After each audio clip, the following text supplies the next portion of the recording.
We are good to go. Okay, ready? Yay, yeah.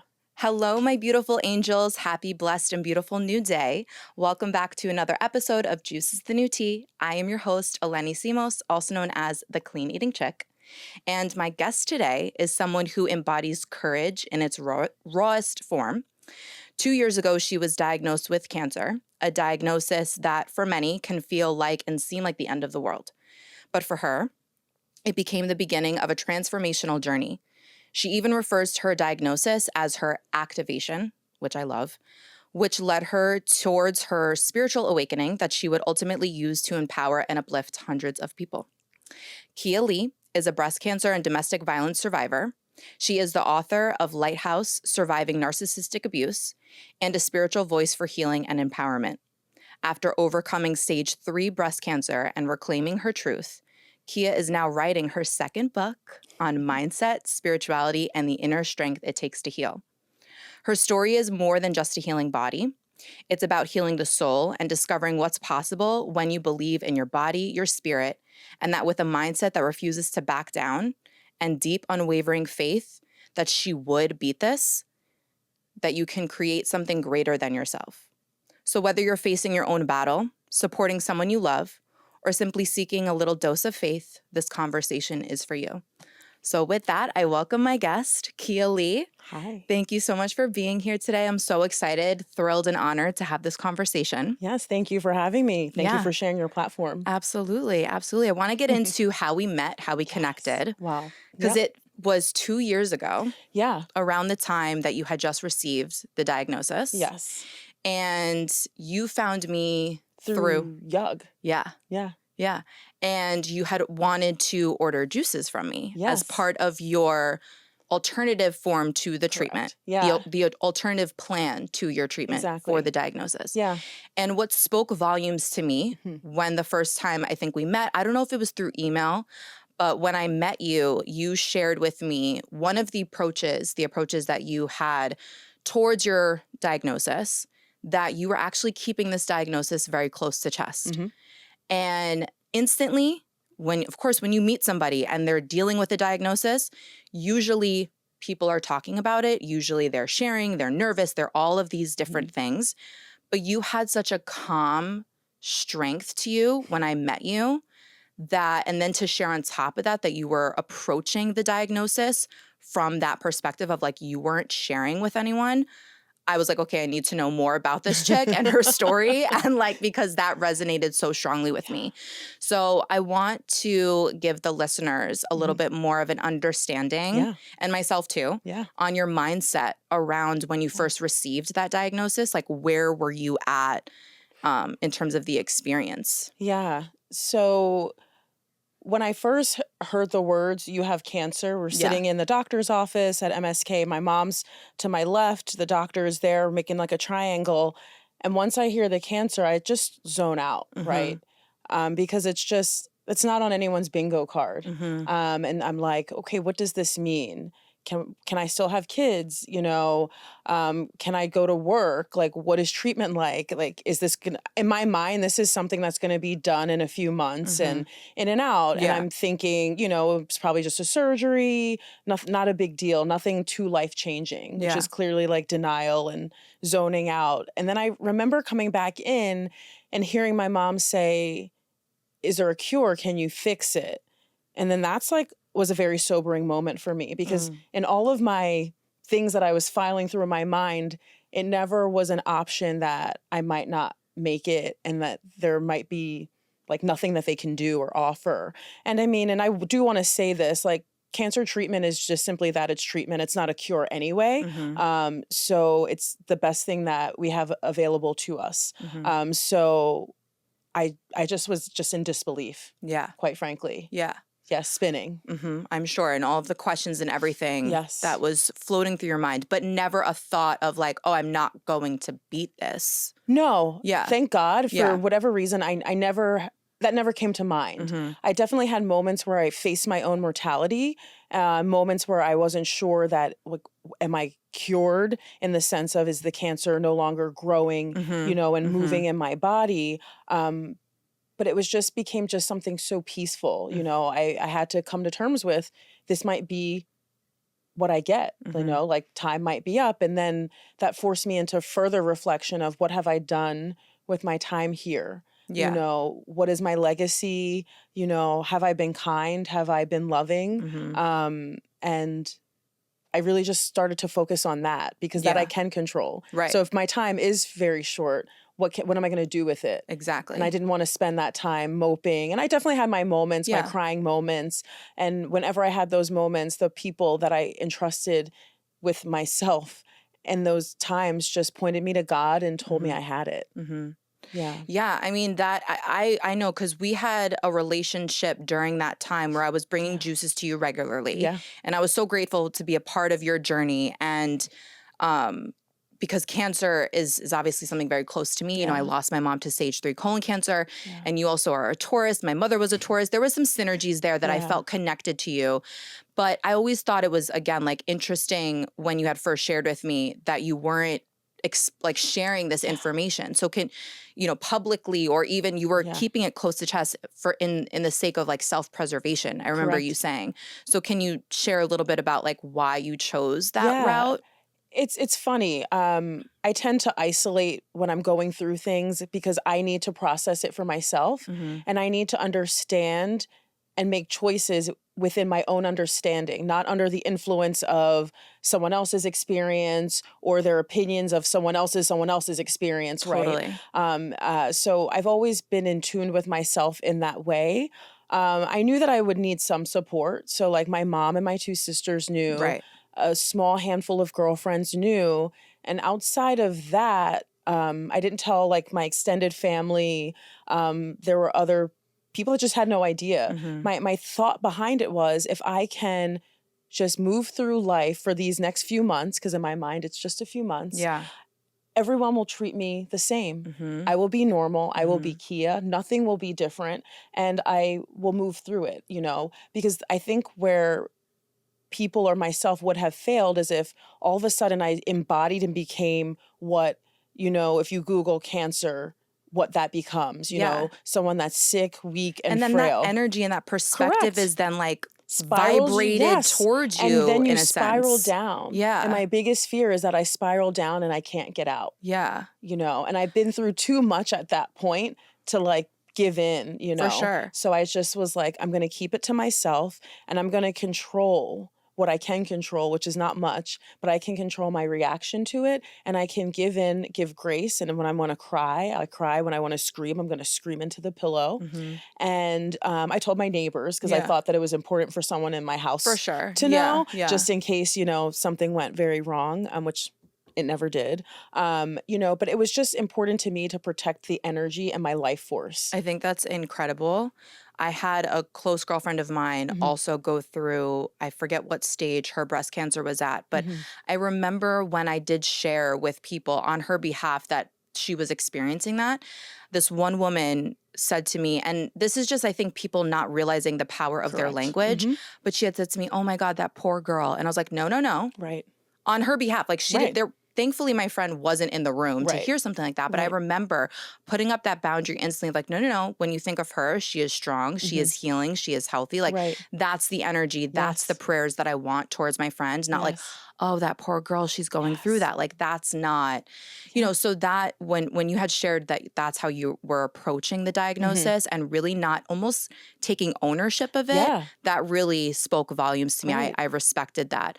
Even I have some girlfriends that not in terms of diagnosis, but like if they're pregnant, they even keep their pregnancy close to chest because they don't want the projection of any of it, of other people's experiences to cloud and their some people judgment and send their you bad vibes. Like at the end of the day, like they're just some people that get happy off of bad vibes. I don't sit there too much and think too much about that, but I think it's just important to protect your energy and your field. And I would even say at times I rebuke that, or I do not accept that, or I do not receive that. Right. That was something that you said. I forget, you were either sharing a story with me or something, and you were like, "I rebuke that." And I was like, "Ooh, I love that." Like you were just closing your field. You were closing your energy field to anybody giving you Yes. unintentional or intentional Correct. healing harm with their Yes. words or their vibration, Correct. which is so powerful. Yeah. Just to simply say like, I rebuke that. Nope, that's not my reality. Right. Yeah. No, thank you.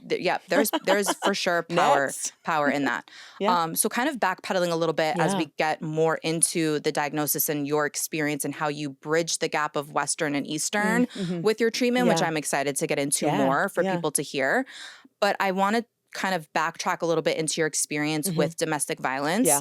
and how you shared that you feel that the Mm-hmm. experiences Are connected. 100%. So I want to hear your mindset on that. And I'm also going to chime in a little bit too, because sure. Anytime.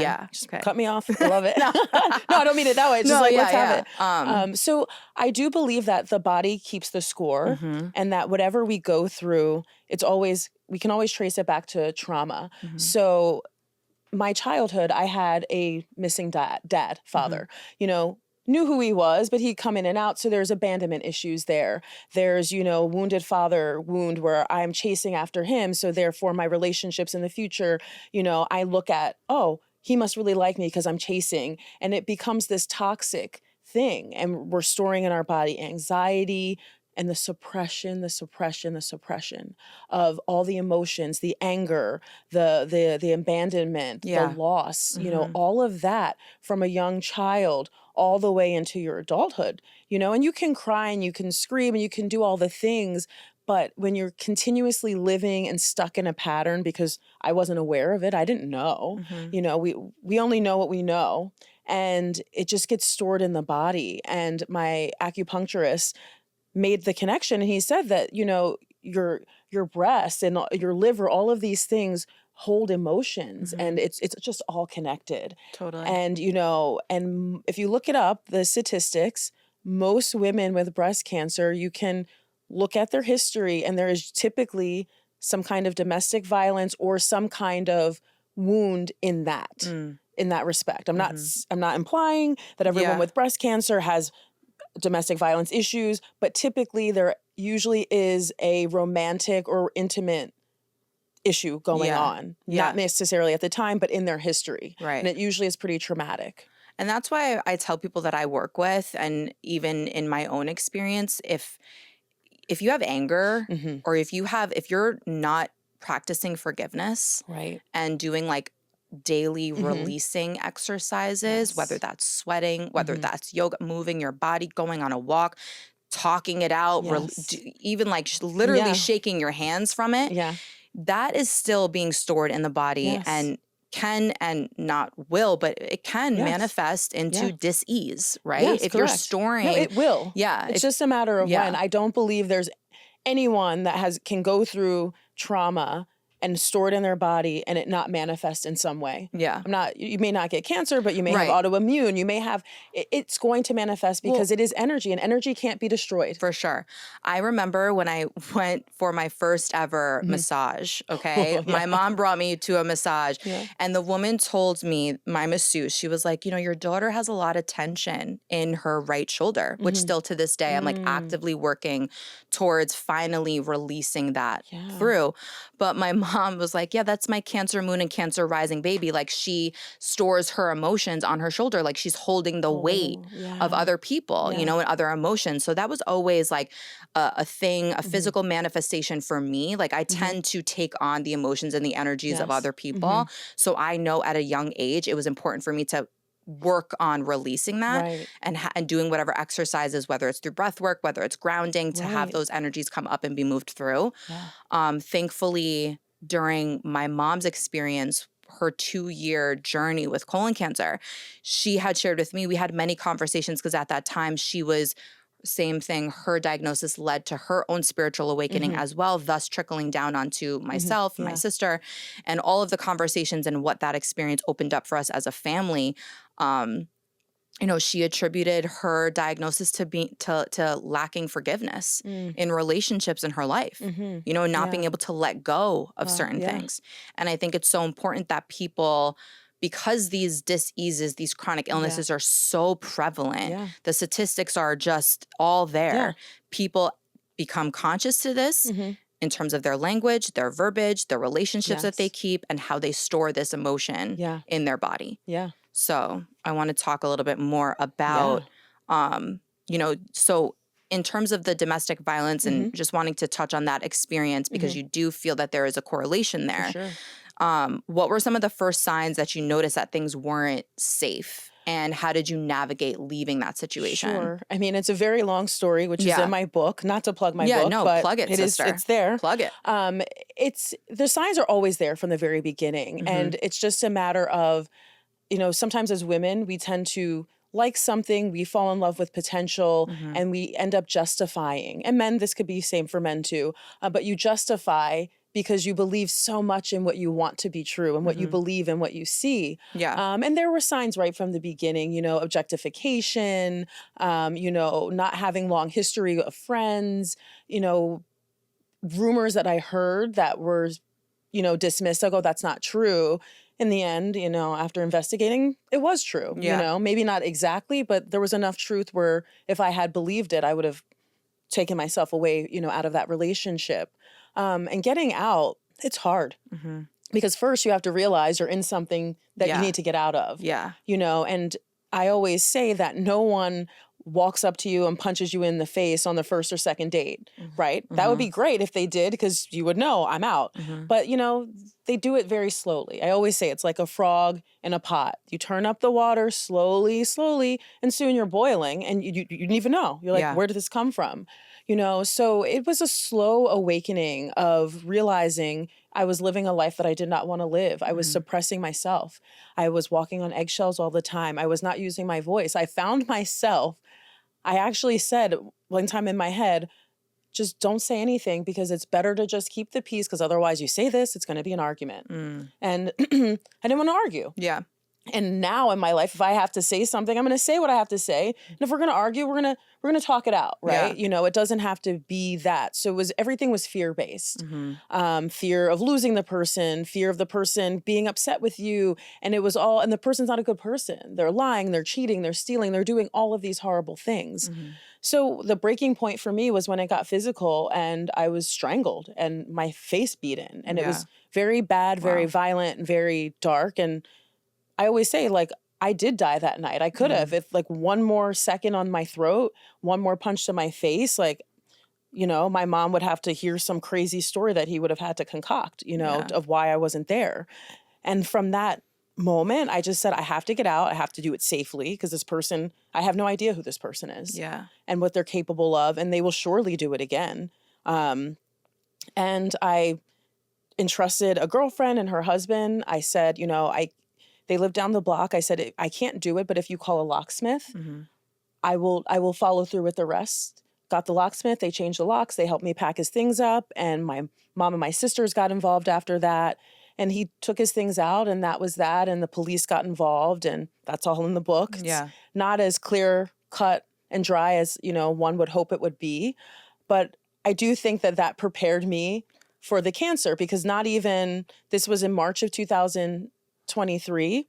The cancer was in October. Wow. So I was living. I didn't realize it was that close. It was that close. Wow. That close. That was honestly going to be my next question. Yeah. How did healing from that trauma prepare you emotionally, spiritually, physically, mentally, all of the ways for then your breast cancer diagnosis? Like, you just left one life-threatening situation to then be faced with your mortality again. And then you just are still recovering from this relationship. Yeah, because it's like I didn't heal. 6 months. Yeah, I didn't heal in 6 months, I was just getting back in touch with myself. Yeah. And it was like literally the best summer of my life that I had. Yeah, because you were summer. Free. You're I like, was free. Run, like, could do whatever reclaiming, I you're wanted. liberated. Yes. Yeah. And then all of a sudden, embodying your power and your potential, and then you get rocked with this. Yeah, where I literally remember sitting, waiting to meet the oncologist, looking at my mom and saying, why is this happening to me? I said, I'm a good person. This is not fair.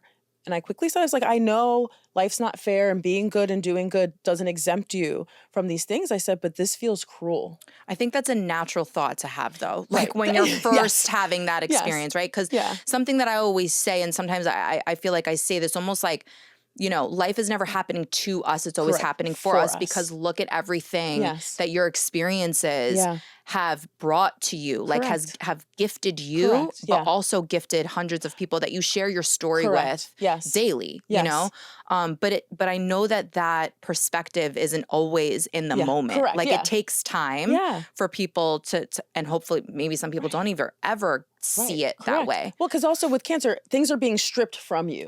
Totally. You know, everything's being taken away. And just when you feel like I was reclaiming all of it, but I did trust. I kept, you know, saying, trust the process, trust the process. You know, God has big things, you know, and, you know, because without the DV, I wouldn't have the book. Without the book, you know, there's many, many women that reach out and say how it helps them and how it touches them. So even like I say in the book, if I can help one person, then it was worth it. Totally. You know, like would I ever want to go through it again? Hell no. Right. But like, I'm happy that I can help protect other women and get other people out, you know? So I knew that God didn't let me survive that to like let cancer be the thing that takes me out. So I was just like, I just have to get through this and embrace it. And who I am now on the other side, I love her so you're such a badass, much, man. Like I love her, you know. So it's like if it took all of that for me to be activated and to step into who I am now, my star seed, my goddess, my you know, warrior energy, then I take it, you know. Preach, sister. I love that. I'm so proud of you. And I'm so grateful that you were able to come to that conclusion, that realization for yourself, and that you do love yourself that way. Because I think like what there's nothing more powerful than being able to reclaim your power and then turn your experience into your purpose. And then the cherry on top is helping other people. Even if it's 1, 100, 1,000, whatever it is. Whatever. If I reach one person, random people on Instagram, reach out, we share our stories, we talk, and there's more light in the world. And that's what we need, more light. Amen. Yeah. Yes. So I want to get into a little bit about the healing practices that you chose to embody during your treatment. As I mentioned, you did combine Eastern and Western. Yes. I also like the differentiation that you made about chemo and radiation being treatments, not necessarily the cure. They're not. Right? They're not cures. So first I want to ask, because it's not common, right? Because people, even my mom included, as aware as she was and taught all of the things to myself and my sister, of just always questioning things, thinking outside of the box. When she was presented with her diagnosis, she was scared into only going the Western route. I've shared once before, I think on the first podcast episode I did, she was diagnosed, she got her biopsy results on a Friday, and I think on Tuesday she had her chemo, and like there wasn't even like, maybe you want to get a second opinion or anything. There was no empowerment to the patient, quote unquote, or to the person. Well, there's no incentive for that. Right, exactly. So I want to learn a little bit more about how you, decided or even became aware to incorporate alternative and like complement your treatment with the holistic approach. I just started researching things that I had already been on my spiritual journey for many years before that got a little suppressed with, the whole madness with idiot. And then, once this started happening, I realized can't store things. I was like, I can't store anything in my body. And I just started researching. If I decide to do the chemo route, what is being torn from me? And what can I do to counteract that? How can I help my body help me get through it? So that's when I just started researching, Googling everything positive. I didn't look at any side effects of chemo or radiation because I was stage 3. And if I had been stage 0 to stage 2, I would have probably declined chemo and I probably would have tried other avenues. But because I was stage 3, I felt that the more time I wasted or used, not wasted, burned, it had already gone into one lymph node. I knew it. I could feel it and I could feel the swelling. If I had waited and then it went to stage 4, time's up. Because there's nothing that anyone can do. They can give you medication and you can live with it. I've met women that live with stage 4 breast cancer, but my dream to be a mom and give birth and hold a child can't happen. And can I responsibly do that knowing that I have stage 4 cancer? Like, no. Right. So I opted in for the chemo because where I was at that point, I felt that with the information I had, that was the best thing for me to do. Mm-hmm. So for me, it was chemo, mastectomy, which was supposed to be a lumpectomy, but turned into a mastectomy unilateral, Mm-hmm. and then proton radiation.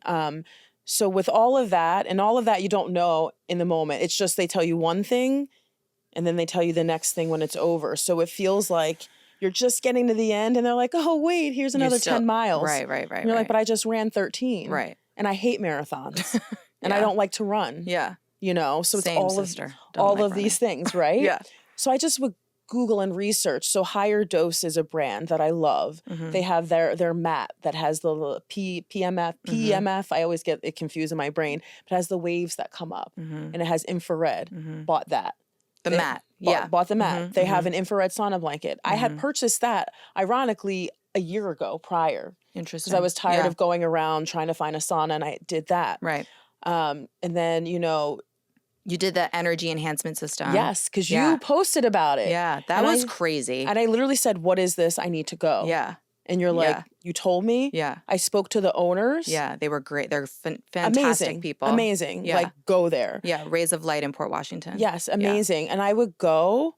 I went before chemo, and then I would go after my infusions, and I would spend like 4 hours there. Didn't you sleep there in the energy system? No. I wanted to, but I just never did. So for those that don't know, I went to sleep when I was there. yes, well, because I went there, it was like, it's so relaxing. Yeah. Relaxing. So the energy enhancement system, the EES system, utilizes two major components: bioscalar energy and photonics, which is color therapy. A field engine system generates multiple bioactive energy fields located in a black box behind the screens at this center in Long Island, and the pulsed electromagnetic field mat, which you shared.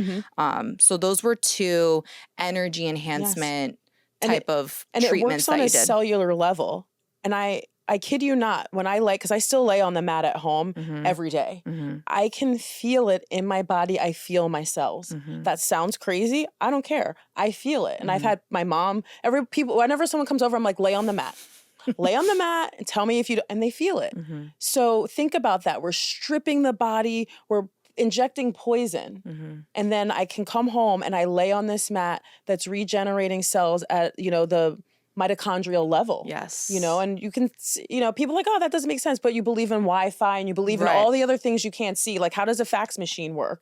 But yet you don't believe that you can lay on a mat and receive benefits. Or take your shoes off, touch the earth. Correct. I would do that. Yeah. Hugging trees. It sounds crazy, but there's an exchange. Everything is energy.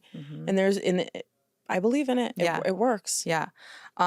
You also spoke a lot of, or you've shared with me mantras and visualization meditation. Yes. Can you share a little bit about your practice with that? Yeah, and it's obviously way more intense when you're going through something. Now I still make it an active practice, but it's not as much as a ritual for me. But I'd have Post-it notes. Some of that I just took off my bathroom mirror, actually. It was a whole wow. Not that I don't need it anymore, but I don't need it anymore. One was, I know my body, I trust her. And that was from you. And I just have positive mantras all over the mirror. My DNA is strong and resilient. My DNA thrives and rejuvenates each day, leading me to vibrant, healthy breasts. And you can change up, and it could be anything. And I would stare at myself in the mirror and I would say it 3 times and stare into my own eyes and say it, Yeah, because I think that, if you're familiar with Joe Dispenza, or anybody listening is familiar with Joe Dispenza, the brain, and I've talked on this on a few other episodes, the brain does not know the difference between an imagination or what's currently happening. So if you are using the power of mantras, visualization, and you're using that imagery in your brain, and you're speaking these things out loud while looking at yourself in a mirror, or even, you don't even have to be looking at yourself in a mirror, you're just being mindful of the language that you're choosing to use, you are omitting a frequency, you are claiming something about yourself, you are claiming a state of health, of well-being, and of power. And that's a way where you're taking your power back and you're rejuvenating your cells energetically through frequency of language, through sound. And I believed it. It wasn't like I was going, my DNA, I believed it. You were saying it with your full being. I would say my hair is strongly rooted. Yes. And I kept most of my hair. I want to talk about that. You cold capped. I did do cold capping. I'm familiar with that. Yeah. My girlfriend who had went through breast cancer. She also cold capped. Yeah. Same thing. She kept her hair. Yeah. I mean, it was amazing. Yeah. I had patches, you know, but like nothing where if you don't do cold capping, it was 100% I was going to be bald. Yeah. I 100% lost my eyebrows, my eyelashes. The most upsetting was my eyelashes and my eyebrows. You know, the patches of hair, I was like, you know, like wasn't great when you're in the shower and you're like, oh, more hair. But the eyebrows, for some reason, you don't realize, I became obsessed. I would see a woman, I'm like, I love your eyebrows. And they're like, thanks. Can you share a little bit about the cold capping experience and what that was? Yeah. So the brand that I use, because MSK has it, is Paxman. They're amazing. I have them on my Instagram page. I got to speak to some nurses and doctors in Long Island recently. And it's they created it because their mother died of cancer and, you know, lost her hair. And so they were like, how can we make this better, you know, for women, men, you know, and men can use it. Because, like you said, cancer strips things away from you. You know, go ahead. You know, so it's this system that I braid my hair down if you have straight, you know, like you would keep your hair out, and it goes on, it's a cap, and it basically freezes your hair, your follicles. It's dry ice. It uses dry ice, Something, right? It's connected to this big machine, and it's free. It's cold. Yeah, and like in about 10 minutes, you're fine, and you know you have blankets and everything. But the theory behind it, and it's not a theory, it's a proven fact at this point. It freezes the scalp and the follicle, so it's preserving. And what that does is the chemo's not now going to that place. And chemo, for those that don't know, attacks and kills fast dividing cells, which are hair, nails. That's why those things are the first things to go. It doesn't know, oh, this is cancer and that's good. It just kills everything that it comes in contact with. Especially good, healthy cells and not healthy everything. cells. And especially fast dividing, which is why we lose the hair, because that's something that grows and divides fast. So the being cold, it keeps it away from there. So if you do it, it's like you do it 30 minutes before the infusion, and then depending on what was infused, because every chemo is different, could be like after my AC, it was like I had to keep it on for like over an hour afterwards. Okay. And then when I got to Abraxane, it was much shorter. But I just was like, I want to keep my hair. Yeah. You know, I didn't want to, my whole process, I still wanted to be myself. I was like, I don't want to ever look in the mirror and not know who that is. And it's crazy because when I look back at photos of that time, I thought I looked normal, and I most certainly did not, but I'm so glad I couldn't see that then. I want to say, I mean, if I didn't notice, because I would still watch your stories and like on Instagram, and I would see you up and at it at the gym every day. You still like, I'd be watching my story at 7 a.m., 8 a.m. and like you posted something 3 hours ago. You're already on your 9th rep. I'm like, damn, sis. Like, but I knew what was going on with you personally. You might have like maybe shared some things like just like affirmations, but you still were at it every day. And you were still posting the same smiling, you know, selfie of like you getting at it, getting to it, and like the importance of sweating. Which I think also too, like people going through chemotherapy and radiation, like need to understand how important it is to sweat. Sweat and to keep your muscle mass. Yes. I will say I had very little side effects, and I started digging. I'm like, why? I can't be luck. And it's women, and because I didn't look at men, because I'm a woman, with more muscle mass had less side effects. And I don't know why, but I mean, I think it kind of makes sense. There's probably some scientific reason. For sure. I don't know. Yeah. But like, so I was just determined, you know, to keep what I had, because you can't really build muscle on chemo because it doesn't allow that, but you can maintain what you have. So that's so important. And the sweating. Yeah. Like, I believe you can sweat toxins out. Absolutely. There's people in the medical that have told me, no, that's not true.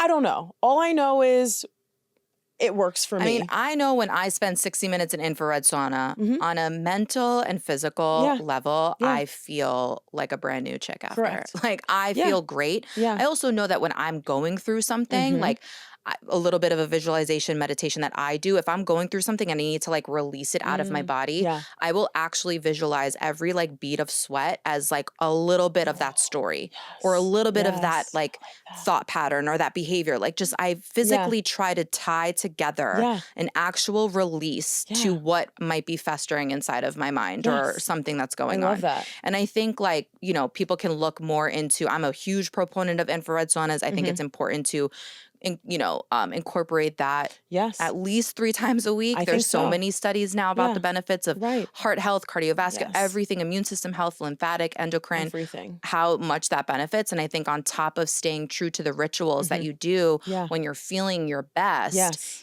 to force yourself to do that even if you Correct. don't want to. Yeah. Because I saw you at the gym on Instagram Yeah. stories every day, Every day. knowing what you were dealing Yeah. and going through. Right. And it was so Yeah. like empowering to me. And it was important to show up for myself. Yeah. And others, right? Like if my mom knows I'm at the gym, she's not going to worry versus if I'm at home in bed. And granted, when I was at home, like the gym cost me a lot. So the rest of the day I was on my mat sleeping, so it became a lesson in how do I want to expend and spend my energy. And to me, that was worth it. The 3 hours at the gym, and it was 3 hours because I had to take my time. I had to stop and ask people to spot me. Yeah. I was still lifting. I was determined. My coach, Francesca, is amazing. And she held my hand through all of it, tailored it back. It was like, maybe you need to like scale it back, or, I couldn't run. Yeah. I couldn't do cardio. I tried and I felt like I was going to have a heart attack. And I could have when I actually looked at the side effects. So listen to your body. Yes. Don't just do because I did. And like on infusion days, I did nothing. So Fridays were my infusion days. I woke up. I didn't go to the gym. I didn't sweat. I decided to let my body save the energy for that. The next day, Saturday, I would do walks on Fridays. Saturday and Sunday, I would walk and, be active in that way. Then Monday, I was back at it as if nothing happened. Yeah. Just mentally. Yeah, you were just incredibly intentional with your time, with your healing process, which I think that's a blessing to be able to do that, to have that mindset, to have the strength to do that. I hope that what people can take away from this conversation is the importance of accountability for yourself and continuing to show up. Right. I want to talk a little bit about the idea that you have of extreme ownership in terms of dealing, going through your treatment. So if you want to tell us a little bit about what that means to you. So for me, in my life in general, it's like you can never blame anyone, right? If something went wrong, what could I have done better to prevent it? What could I do proactively to, help? And I'm a personal assistant, executive assistant, for a career. So that could be where my mindset comes from and why someone else in another walk of life might be like, that makes zero sense. But I feel like if you're an athlete, it makes sense because you can't blame everyone else. Like, we can control what we can control. Right. So for me, I didn't want to wait for a doctor to like tell me a side effect and then offer me a medication for that side effect. I wanted to be like, okay, what can I do to combat nausea? What can I do to, keep my numbers up? What can I eat to help, and I don't have an appetite. So like my sister would come over and make me this crazy soup that was amazing and delicious, but had all the nutrients I could ever need. So it's just really, like you say, being intentional and choosing and sticking with it. And with that meant surrounding myself with an iron circle of people who were going to be there for me, hold me accountable, and hold me up on the times and days when I would just be like, this is too much. One of the two things that I dealt with in a 6-month period would have been enough for one person for a lifetime, let alone two things. Yeah, back to back. So extreme ownership comes into how did I contribute to this?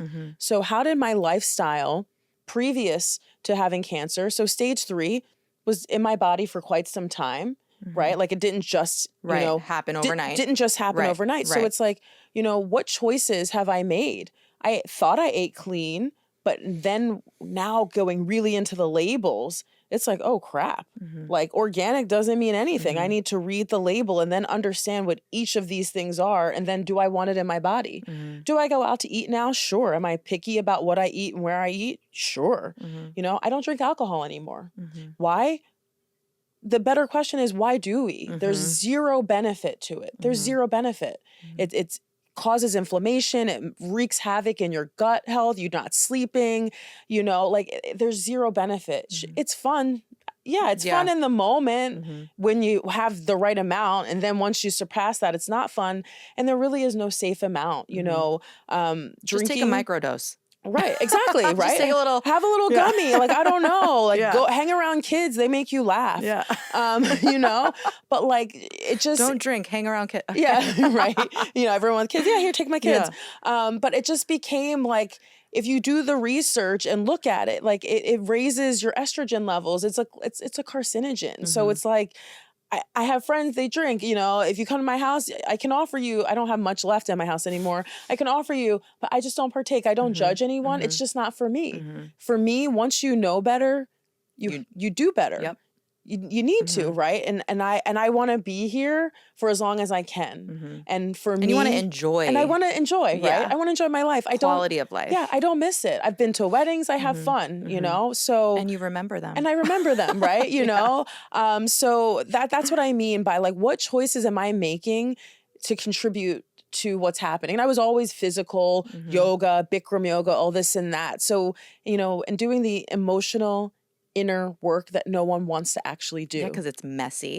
Yeah. Sitting with myself and asking and digging and digging and digging and digging when I want to stop digging. Because you can change all the food, not drink alcohol, but if you can't sit down with yourself and really be honest with what you hate about yourself, what those people did to you, or what you think they did, and all those narratives, doesn't matter.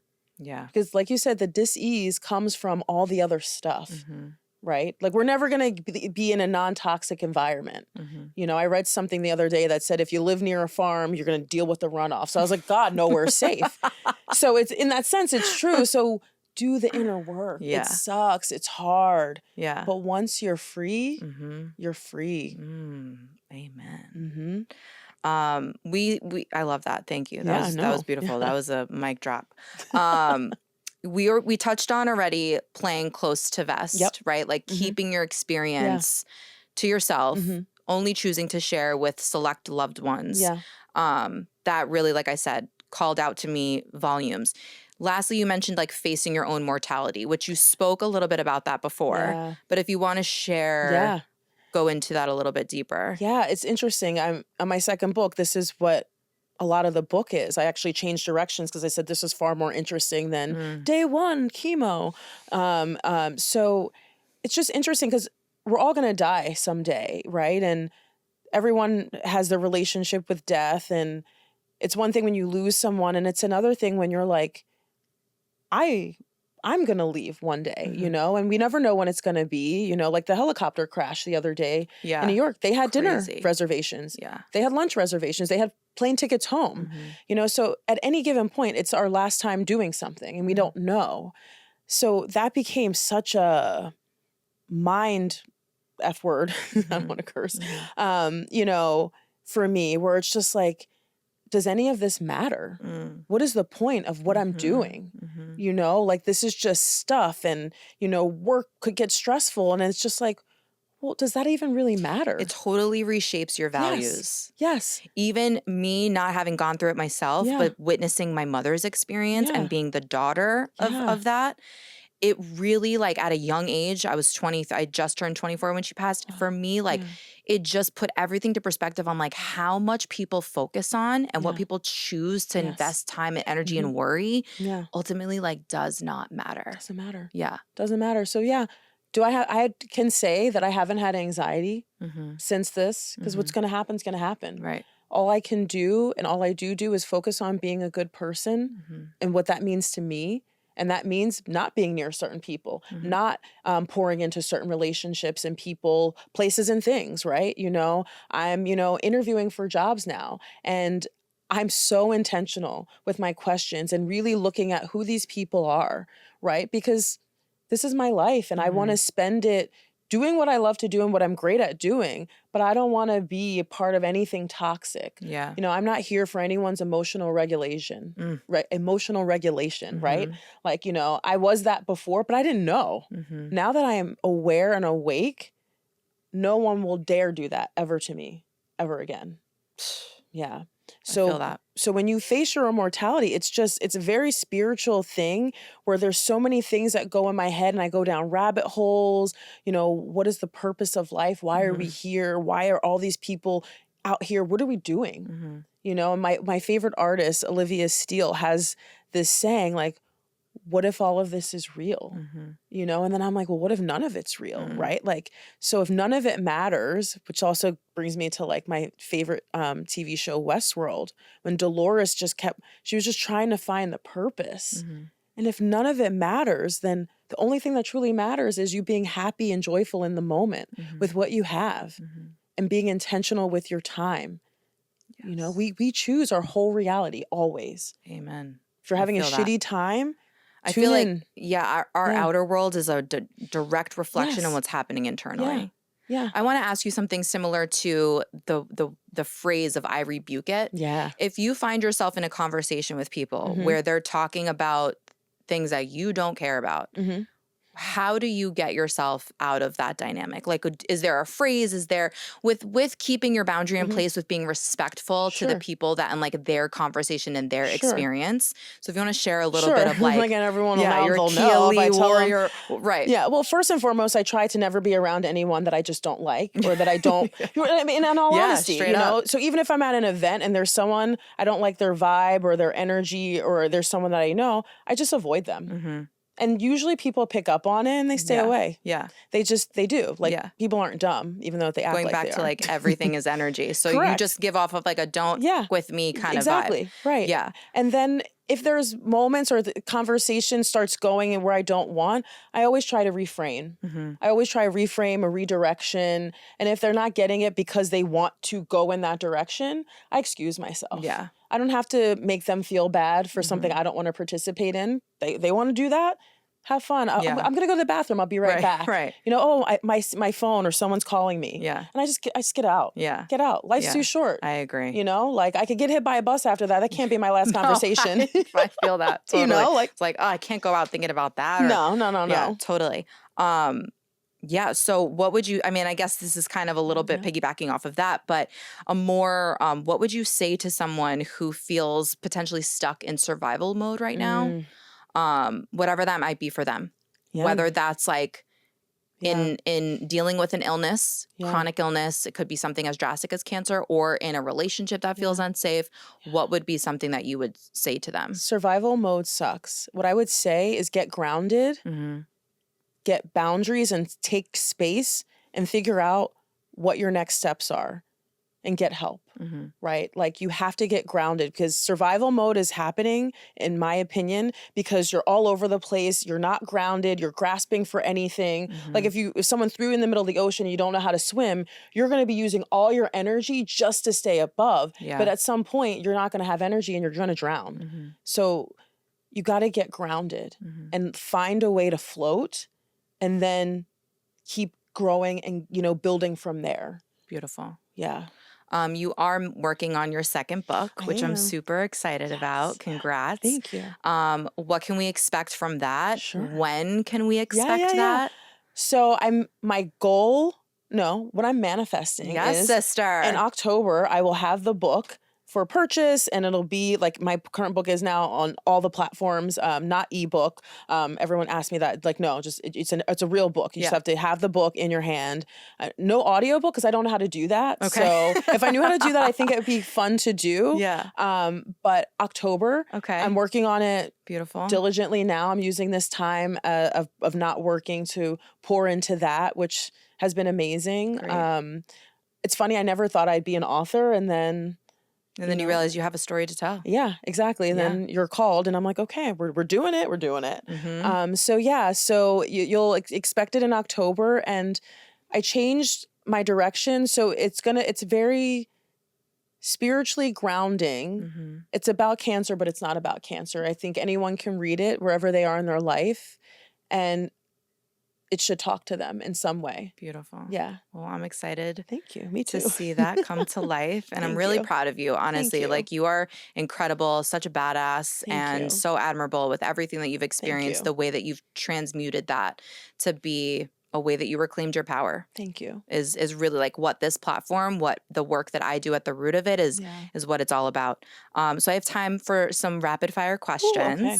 So what are 3 things that you're grateful for in this moment?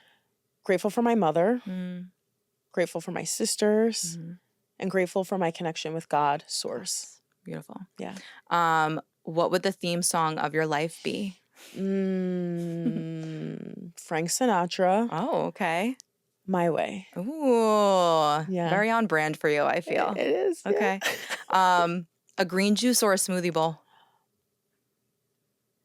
The new me would say green juice. The old you the would old say me would say a smoothie bowl? Okay. I don't know why. Okay, a green juice. Yeah, All yeah. right. Next time I'll have to hook you up with some. Yes. All right. Well, thank you so much. Thank you so much. Can you share with the listeners where they can find more information about your Sure. books, your upcoming books, anything that you have, coming Sure. up? Sure. So my website is www.kia-lee.com. And that's where you should just go. I'm also on Instagram, Lighthouse Survivor. But again, if you go to the website, it will bring you to all of those things. Beautiful. Thank Well, you. I want to thank you again for your Thank you. vulnerability and your strength and for sharing everything that you did today. I'm, again, so proud of you.